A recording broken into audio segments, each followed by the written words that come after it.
د عیسی مسیح شجره چې هغه د داود پاچا د کورنۍ او د ابراهیم د اولادې څخه و. ابراهیم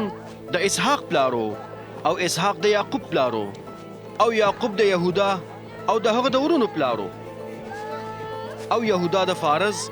او زارا پلارو چې مور تامار وه او فارز د حزرون پلارو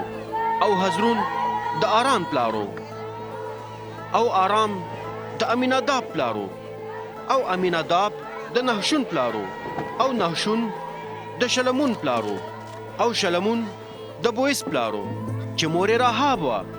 او بویس د عبید پلارو چې مور روت وه او عبید د یسی پلارو او یسی د داود پاچا پلارو داود د سلیمان پلارو او د سلیمان مور د اوریا پخوانی ښځه وه او سلیمان د رهوبام پلارو او رهوبام د ابیا پلارو او ابیا د آسا پلارو آسا د یهوشافات پلارو او یهوشافات د یورام پلارو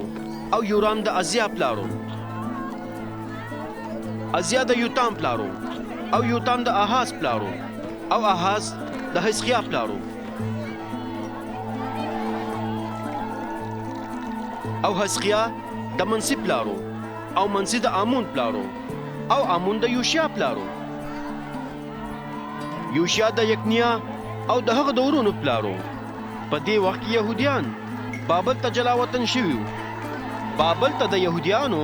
د جلاوطنۍ نه وروسته یکنیا د شالتیل پلارو او شالتیل د زروبابل پلارو او زروبابل د ابیهود پلارو او ابیهود د الیاقیم او الیاقیم د آزور پلارو او آزور د صادق پلار او صادق د یاکین او یاکین د الیهود پلارو او الیهود د الازار پلار او الازار د متان پلارو او متان د یعقوب پلار او یعقوب د یوسف پلارو چې یوسف د مریم یې میړه او مریم وزیږو عیسی چې مسیح به ورته ویل.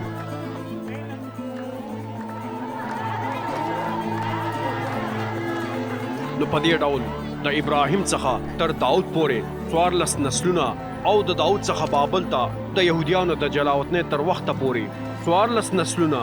او د جلاوطنۍ د وخت څخه تر مسیح پورې 14 نسلونه کیږي.